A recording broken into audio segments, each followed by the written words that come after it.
천사의 아침 방문을 찾아오신 여러분을 환영합니다. 오늘도 아침 예배 말씀으로 믿음과 위로의 시간을 갖게 되길 바랍니다. 성도 여러분 안녕하세요. 오늘도 아침 예배에 찾아오신 모든 성도님들을 진심으로 환영합니다.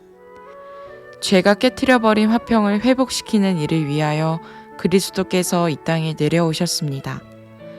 주님께서 알려주시는 참 화평을 지키는 삶이 무엇인지 오늘 말씀을 통해 발견하는 저와 여러분이 되길 기도합니다. 이제 기도하겠습니다. 하늘에 계신 아버지 하나님, 주님을 찬양하는 이 아침 예배의 자리로 우리 모두를 불러주심에 감사합니다. 우리의 앞길이 멀고 고될지라도 주님만 바라보며 따라갈 수 있도록 도와주시옵소서. 오늘은 이 험난한 세상 속에서 어떻게 화평을 지켜나갈 수 있는지 주님의 말씀으로 지혜를 받고자 합니다.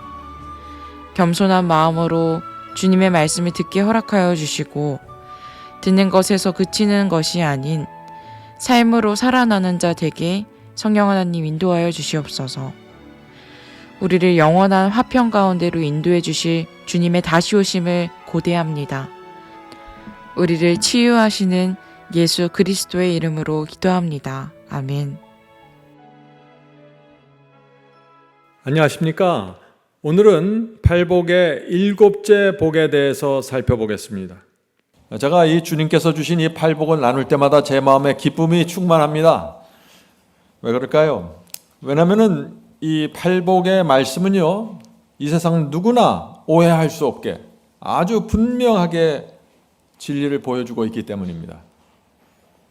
그래서 팔복의 말씀을 살피는 자마다 그 마음에 성령께서 크게 역사하실 것을 제가 믿습니다. 고린도전서 7장 15절입니다. 하나님은 화평에 이르도록 우리를 부르셨느니라. 하나님께서 왜 우리를 부르셨습니까? 화평케 이르도록. 우리가 가는 곳마다 화평을 만들라고 부르시는 것입니다. 이 부르심을 거절하면, 이 화평의 부르심을 거절하면 팔복으로 들어갈 수가 없습니다. 자, 우리 팔복을 이제 하나씩 또 다시 읽어보죠. 마태복음 5장 3절부터 9절입니다.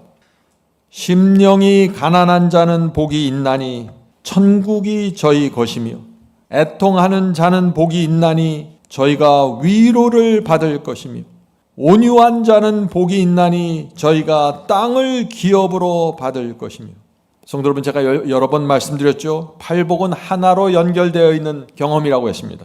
그 시작점은 무엇입니까? 가난한 심령입니다. 심령이 가난해지는 이 복을 받으면 나머지 복들도 자연히 따라오게 된다고 제가 말씀드렸습니다. 자, 6절 보겠습니다. 의에 줄이고 목마른 자는 복이 있나니 저희가 배부를 것이며 긍휼히 여기는 자는 복이 있나니 저희가 긍휼히 여김을 받을 것이며 마음이 정결한 자는 복이 있나니 저희가 하나님을 볼 것이며 화평케 하는 자는 복이 있나니 저희가 하나님의 아들이라 일컬음을 받을 것이며. 얼마나 아름다운 말씀입니까? 예수께서 우리가 팔복의 마음을 갖고 살기를 원하시는 것입니다. 사탄을 대적하고 하나님께 피하는 그 가장 중요한 방법은 팔복입니다. 예수께서는 이 화평케 하는 자가 누구라고 했어요? 화평케 하는 자가 하나님의 자녀라고 했습니다. 화평케 하는 자, 이것이 하나님의 자녀를 분별하는 중요한 증거라는 것입니다. 자, 질문 드리죠. 예수께서 말씀하신 이 팔복은 놀라운 복음인데 왜 교회에 다툼과 투쟁과 불화가 있습니까? 예수께서 팔복에서 분명히 화평케 하는 자가 복이 있고 그들이 하나님의 자녀라고 했는데, 교회는 하나님의 자녀들이 많이 있는 곳인데 왜 교회 안에 다툼과 투쟁과 불화가 있냐, 이 말씀을 하고 있는 것입니다. 오늘 많은 사람들이 이 질문을 합니다. 사실 교회나 세상이나 무엇 바랍니까? 다 다투고 싸우고 있는데 제가 오래전에 한번 소개한 글이 있는데, 교회는 등대이고 바다라는 글이 있습니다. 이 글 속에 교회 속에 왜 다툼이 있고 불화가 있는지 잘 보여줍니다. 제가 그 글을 읽겠습니다. 교회는 진리의 등대입니다. 그러나 동시에 교회는 바다입니다. 바다에는 온갖 종류의 물고기들이 있습니다. 높은 곳을 헤엄치는 고등어도 있고, 낙지처럼 어둡고 음침한 곳을 기어다니는 것도 있고, 보이는 대로 물고 뜯는 상어도 있습니다. 교회도 마찬가지입니다. 성도 여러분, 교회에도 다양한 물고기들이 있는 것입니다. 뒤에서 갑자기 와서 물어뜯는 상어도 있고, 항상 사람들이 모이면 지배하려고 하는 물고기도 있고, 그렇지 않으면 연약하고 또 착한 물고기들도 있는 것입니다. 그래서 오늘 우리가 나누는 이 화평케 하는 정신이 없으면 이 많은 물고기들 속에서 서로 물고 뜯고 상처받으면서 그 문제에 빠질 수 있다는 것입니다. 자, 계속해서 읽겠습니다. 교회는 원하는 물고기만 키우는 수족관이 아닙니다. 굉장히 중요합니다. 교회는 바다라고 했습니다. 고등어도 있고 갈치도 있고 상어도 있습니다. 수족관이 아닙니다. 길거리에 나서서 만나는 대로 데려와서 이 하나님의 성전이 채워집니다. 그러므로 영혼을 심사하고 판단하는 일은 하나님께 맡겨야 합니다. 무슨 뜻이에요? 저 사람이 상어인지 이 사람이 갈치인지 문어인지 판단하지 말라는 것입니다. 그 판단은 누가 해요? 하나님께서 한다는 것입니다. 우리는 용서하고 섬기고 화평케 하는 자로 사는 것입니다. 자, 계속해서 읽어보죠. 교회는 천국의 예고편이 되어야 합니다. 사람들은 교회를 보면서 천국을 가고 싶어 해야 합니다. 교회는 사실 천국처럼 보이지는 않습니다. 왜냐하면 거기에 너무나 다양한 물고기들이 있기 때문이죠. 상어도 있고 날카로운 갈치도 있고 대충 하는 문어도 있습니다. 그런데 자세히 들여다보면 교회 안에 천국이 있는 것을 우리가 알 수 있다는 것입니다. 왜요? 상어가 와서 물어뜯어도 묵묵히 주님을 의지하고 걸어가는 성도들이 있습니다. 교회 안에 있는 것입니다. 문제와 불화가 생겼을 때 화평케 하는 성도들이 교회 안에 있습니다. 그런 모습을 보면서 우리는 교회에서 천국을 보게 된다는 것입니다. 성도 여러분, 교회 안에 상어떼들만 있으면 우글거리면 어떻게 교회를 다니겠어요? 교회 안에 악어들만 있으면 어떻게 다니겠어요? 보이지 않는 조용한 곳에서 섬기는 성도들, 화평케 하는 성도들이 있기 때문에 우리가 교회를 나올 수 있는 것입니다. 어떤 분들은 자꾸 비교하죠. 나는 고등어인데 저 사람은 왜 꼴뚜기일까? 그렇게 하지 말아야 된다는 것입니다. 우리는 서로를 보면서 배워야 합니다. 상어를 보면서 배우고 고등어를 보면서 배우고 문어를 보면서 배워야 합니다. 장점을 보면서 배우고 단점을 보면서 배워야 하는 것입니다. 그것이 교회 공동체입니다. 그런 성도들은, 그렇게 배우고자 하는 성도들은 변화되고 성장하면서 선교사로 자라나게 되는 것입니다. 선교사는 그냥 나타나는 것이 아닙니다. 반드시 이 교회 안에서 화평케 하는 자로서 훈련받는 자들, 그들이 선교사가 돼서 저 세상 밖에 나가서 수많은 종류의 물고기 떼들을 상대할 수 있는 자로 세워지게 된다는 것입니다. 우리 인생에 문제는 항상 존재합니다. 문제가 없는 것이 없어요. 그런데 그 문제를 어떤 정신으로 대하는가가 중요한 것입니다. 문제를 대하는 정신과 태도가 화평케 하는 자면 그 사람은 하나님의 자녀라고 말하는 것입니다. 그것이 예수님의 말씀입니다. 화평케 하는 자는 복이 있나니 저희가 누구라고요? 하나님의 아들이라 일컬음을 받을 것이며. 분명하죠. 우리 모두 이 복을 받게 되길 제가 간절히 바랍니다. 하나님의 아들이 되는 복입니다. 자, 마운트 오브 블레싱 27페이지에 글 읽겠습니다. 그리스도는 평강의 왕이시다. 그러므로 죄가 깨트린 화평을 이 땅과 하늘에 회복시키는 것이 그리스도의 사명이다. 누구든지 죄를 버리고 그리스도의 사랑을 받기 위하여 마음을 여는 사람은 이 하늘의 화평의 참여자가 된다. 자, 중요한 말씀입니다. 하늘의 화평자가 되려면, 화평케 하는 그 정신을 가지려면 어떻게 하라고요? 죄를 버리고 주님의 사랑의 마음을 열어야 된다는 것입니다. 마음속에 받아들여진 그리스도의 은혜는 적개심을 제거해 준다. 왜냐하면 은혜는 분쟁을 완화시켜주고 심령을 사랑으로 채워주기 때문이다. 성도 여러분, 굉장히 중요한 말씀입니다. 예수께서 이 말씀을 바리새인과 유대교회에게 하신 말씀인데, 이 팔복의 말씀을, 왜냐하면 그들이 거짓 복음을 전했기 때문입니다. 그들은 양을 잡아 죽이고 제사 열심히 드리고 할례를 받고 절기를 지키면은 천국 간다고 가르쳤습니다. 그들의 가르침 속에서는 하늘의 화평이 없었습니다. 마음속에 어떤 시험이 들어오고 유혹이 들어오고 마음속에 어떤 미움이 들어왔을 때 그것을 은혜를 통해서 적개심을 제거하게 만드는 그 변화의 복음이 없었습니다. 구원이 없었어요. 그래서 그런 유대 교회를 보면서 예수께서 팔복의 기별을 전한 것입니다. 그래서 팔복은 이런 얘기예요.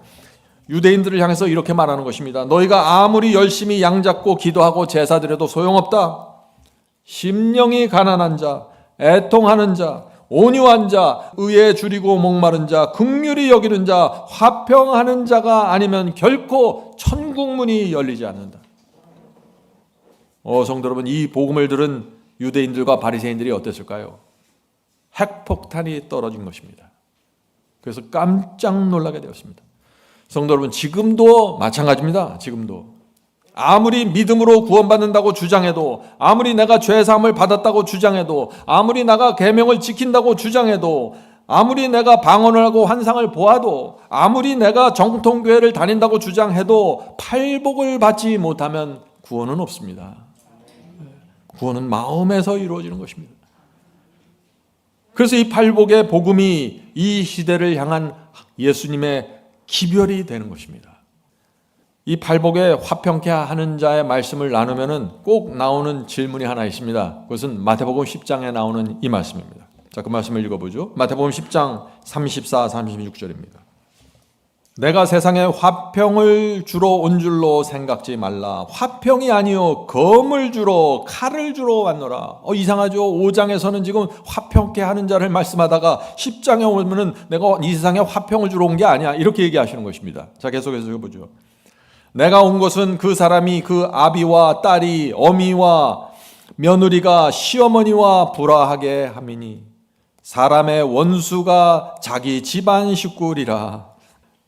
참 이상하죠? 지금 예수께서 마태복음 5장에서 화평케 하는 자는 복이 있나니 저희가 하나님의 아들이라 일컬음을 받을 것이며 이렇게 말씀하셨는데, 그래서 하나님의 자녀가 되려면 화평케 하는 사람이 되어야 하고 화해하는 사람이 되어야 되고 끊어진 다리를 이어주는 그 중재자 피스메이킹을 해야 되는데, 그런데 마태복음 10장에 와서는 예수께서 정반대처럼 보이는 말씀을 하시는 것입니다. 내가 세상에 화평을 주러 온 줄로 생각지 말라. 화평이 아니요 검을 주러 왔노라. 내가 온 곳은 그 사람이 그 아비와 딸이 어미와 며느리가 시어머니와 불화하게 하려 함이니. 예수께서 들어가시면 불화가 생긴다는 것입니다. 지금 예수께서 뭘 얘기하시는 것이에요? 이 마태복음 5장과 마태복음 10장의 말씀을 하나의 그림으로 봐야 된다는 것입니다. 하나의 그림으로 묶으면 이런 뜻이에요. 하나님의 뜻과 진리가 가장 중요하다. 하나님의 뜻과 가족의 뜻이 서로 충돌하고 가족이 진리를 따르는 나의 신앙을 인정하지 않을 때, 그때 불화가 생기고 화평이 깨질 수 있다는 뜻입니다. 가족 안에 진리가 들어가면은 어떤 땐 며느리와 시어머니 사이에 불화가 생길 수가 있다는 거예요. 며느리가 진리를 받았는데 시어머니가 진리를 거절하면 불화가 생길 수 있다는 것입니다. 가족 사이에 말이죠. 그것을 말하는 것입니다. 자, 계속해서 읽어보죠. 진리가 화평을 깨뜨리는 검이 될 수 있다. 그런 상황에서 하나님의 자녀는 진리에 굳게 서야 하지만 동시에 가족들에게 신실해야 하고 화평케 하려고 노력해야 한다. 이것이 마태복음 5장과 10장의 전체 그림입니다. 젊었을 때 제가 추구하던 철학이 있는데 그것이 이것입니다. 진리는 어떤 상황에서 타협하지 말아야 하고 사람 관계에서는 끊임없이 내가 양보와 화평을 추구해야 한다. 이것이 제 마음속에 하나의 소신이었습니다. 제가 왜 이런 소신과 철학을 갖게 되었을까요? 사람 사회의 불화와 문제 때문에 제가 믿는 이 진리가 막히고 성교가 막히면 안 된다는 생각을 했기 때문입니다.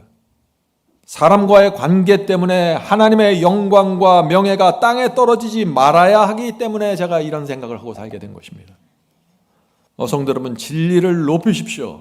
그러나 동시에 화평케 하는 자로 살아야 됩니다. 화평케 하는 자로 살려면 내가 십자가에 못 박혀야 됩니다.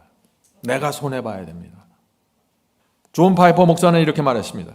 화평케 하는 자가 되려면 원수를 위해 기도해야 하며 나를 미워하는 자들에게도 예의와 인사로 대해야 한다.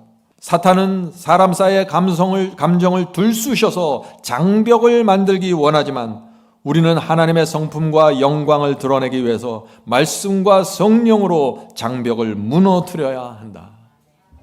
성도 여러분, 화평은 중요한 것입니다. 그런데 진리는 더 중요합니다. 그래서 이것을 잘 조화를 이루어야 된다는 것입니다. 화평을 얻기 위해 진리를 타협하면 안 됩니다. 어떤 분들은 진리를 짓밟으면서 평화를 추구합니다. 잘못된 것입니다. 우리가 가야 할 길은 진리를 굳게 붙잡고 화평을 계속해서 추구하는 것입니다. 그래서 우리가 십자가에 못 박혀야 되고 내 자신을 쳐서 복종시키고 내가 무릎을 꿇고 섬겨야 되는 것입니다. 자, 히브리서를 보겠습니다. 히브리서는 화평과 거룩함을 따르라고 명령합니다. 히브리서 12장 14절입니다. 모든 사람과 더불어 화평함과 거룩함을 따르라. 이것이 없이는 아무도 주를 보지 못하리라. 굉장히 강력한 말씀이죠. 모든 사람과 더불어 화평하라는 것이 아니라 화평함과 거룩함을 동시에 따르라는 것입니다. 평화를 위해서, 이 안정을 위해서 함부로 진리와 거룩함을 버리는 사람들은 오늘 이 말씀을 잘 들으셔야 됩니다. 이게 무슨 말씀인지. 화평함과 하나님의 뜻, 화평함과 진리, 이 두 가지를 함께 붙잡고 있어야 됩니다. 둘 중 어느 것도 포기하면 안 됩니다. 존 스타트 목사는 이렇게 말했습니다. 문제와 불화를 일으키는 것은 마귀이다. 하나님께서는 화목을 사랑하셔서 당신의 아들을 화목 제물로 바치셨다. 성도 여러분, 가정의 화평, 교회의 화평, 또 이 세상 친구들 사이의 화평, 이 화평을 사람들이 좋아합니다. 오늘날 가장 많이 말하는 게 사랑하는 거 아니에요? 서로 사랑하라. 그래서 이것을 잘못 오해하면 어떻게 돼요? 사랑하기 위해서, 화평하기 위해서 진리를 무시하고 버리는 것입니다. 이것을 하지 말라고 그러는 것입니다. 그래서 모든 사람과 더불어 화평함과 거룩함을 따르라라고 말하는 것입니다. 자, 질문을 드리죠. 화평케 하는 사람이 필요한 때가 언제입니까? 자, 피스메이커. 화평케 하는 사람이 필요한 때가 언제입니까? 어떤 상황에서 화평케 하는 그리스도인이 필요합니까? 사람 사이에 갈등이 생겼을 때, 교인들 사이에 긴장이 생겼을 때, 불편함이 생겼을 때, 그때 피스메이커가 필요합니다. 우리 중 누군가 나서야 되는 것입니다. 피스메이킹 하기 위해서 말이죠. 가족 사이, 교우들 사이에 갈등과 오해가 있을 때 화평케 하는 자가 필요한 것입니다. 성도 여러분, 내 주변에 가족 사이에, 친구들 사이에, 교우들 사이에 참 어려운 갈등이 있고 긴장이 생길 때 여러분은 어떤 태도를 취하십니까? 모른 척하면 안 되는 것입니다. 기도하면서 하나님께 나가서 화평케 하는 정신을 달라고 기도해야 되는 것입니다. 성도 여러분, 사탄은 교회의 진리가 분명히 세워졌을 때 이 교회를 무너뜨리기 위해서 작전을 사용합니다. 진리가 정확하게 세워져 있는 교회를 무너뜨리는 사탄의 특별한 작전이 있습니다. 그것이 무엇일까요? 오해와 거짓을 퍼뜨립니다. 사람들 사이에. 교인들이 불목하고 갈등하게 만듭니다. 그럴 때 어떻게 해야 돼요? 그럴 때 어떻게 해야 됩니까? 가만히 지켜보면 안 된다 그랬죠. 지켜만 보는 것은 구경꾼입니다. 우리는 피스메이커가 되어야 됩니다. 화평케 하는 자가 되어야 됩니다. 그래서 오해를 풀어주고 중재하고 매듭을 풀어주면서 다리를 다시 회복시켜줘야 됩니다. 그것이 하나님의 자녀입니다. 화평케 하는 자는 복이 있나니 저희가 하나님의 아들이라 일컬음을 받을 것이며. 성도 여러분, 가정과 교회 불화와 갈등이 있을 때 하나님의 자녀들은 이 말씀을 붙잡고 살아가는 것입니다. 자, 질문 드리죠. 거듭난 사람도 미처 생각지 못해서 오해받을 만한 행동을 할 수 있을까요? 성화된 사람도 의도치 않게 다른 사람에게 상처 줄 수 있을까요? 하나님의 자녀도 말을 잘못하고 실수해서 상황을 악화시킬 수 있을까요? 하는 질문입니다. 이런 일이 생길 수 있습니까? 생길 수 있어요. 물론 어떤 사람이 거듭났고 어떤 사람이 성화되었다면 의도적으로 악을 행하지는 않습니다. 의도적으로 거짓말을 하지 않고 의도적으로 소문을 퍼뜨리지 않습니다. 그러나 실수할 수 있고 의도치 않게 상대방의 상처를 줄 수는 있는 것입니다. 우리가 이것을 인정하면은요, 많은 문제들이 이해가 됩니다. 자, 질문 드리죠. 만약 내가 어떤 사람과 관계가 깨지고 갈등이 생겼을 때 어떻게 해야 합니까? 지금 제가 왜 이런 질문을 다루는지 이해하시죠? 지금 화평케 하는 자에 대해서 지금 우리가 나누고 있기 때문에 이 문제를 다루는 것입니다. 거듭난 성도, 하나님의 성도라면 그런 상황에서 어떻게 해야 할까요? 어떻게 해야 합니까? 먼저 다가가서 화해의 손을 내밀어야 합니다. 중요합니다. 갈등과 오해로 불편해졌을 때 먼저 미안합니다라고 말할 수 있어야 됩니다. 그것이 그리스도인입니다. 말만 하는 것이 아니라 화목과 화평을 원하는 나의 마음이 전달되어야 하는 것입니다. 그것이 성령의 사람이고 은혜 아래 거하는 자입니다. 화평케 하는 자는 복이 있나니 저희가 하나님의 아들이라 일컬음을 받을 것입니다. 성도 여러분, 사과를 잘해야 화평케 하는 자가 되고 하나님의 자녀로 인정받게 되는 것입니다. 성도 여러분, 오늘 말씀이 우리의 신앙과 인격에 깊이 새겨지게 되길 간절히 바랍니다. 화평케 하는 자가 되면 인생의 많은 문제들로부터 벗어나게 되고 존경받게 되고 하나님의 영광을 드러냅니다. 기도하겠습니다. 하늘에 계신 아버지, 화평케 하는 자가 되길 소원합니다. 화평을 깨트리는 자가 아니라 화평을 가져오는 자가 되길 소원합니다. 도와주시옵소서. 우리가 가는 곳마다 화평이 생기고 불신이 사라지고 용기와 믿음이 생기게 해 주시옵소서. 우리 입에서 불신과 불만의 말이 나오지 않게 하시고 형제를 실족하게 하지 않도록 저희 입에 파수꾼을 두게 해 주시옵소서. 배려하고 이해하고 섬기는 정신을 주시고 이 땅에서 화평을 가져오는 자로 살게 축복해 주시옵소서. 오늘도 주께서 우리 속에 평안의 정신을 허락해 주시옵소서. 이 모든 말씀 예수 그리스도의 이름으로 간절히 기도드립니다. 아멘.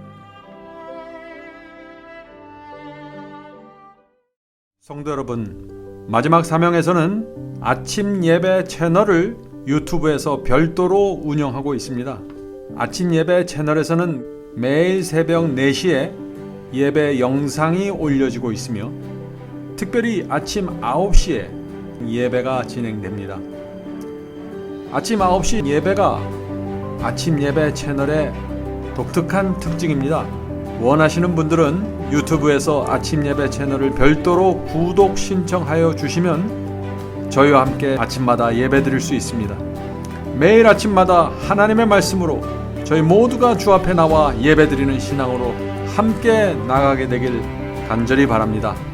감사합니다.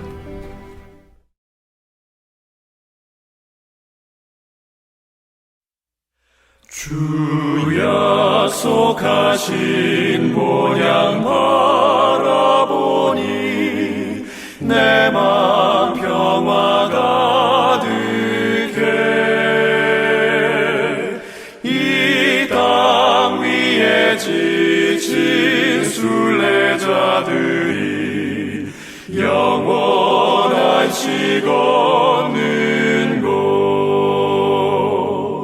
나 그리워하늘 맘에 사무쳐 시온 진주문 들어가려네. 맘 괴로움 없고 영영는 저 하늘 본향 그리워. 저 아름다운 에덴 영원한 땅, 변함없는 내 고향. 이 땅의 성도들 기쁘게 만나 하늘 영광 누리리. 그리운 저 하늘 나가기 원해. 주님 만날래 보냐. 주님 앞에 은혜 기쁨 넘치니 영원히 찬양하리. 나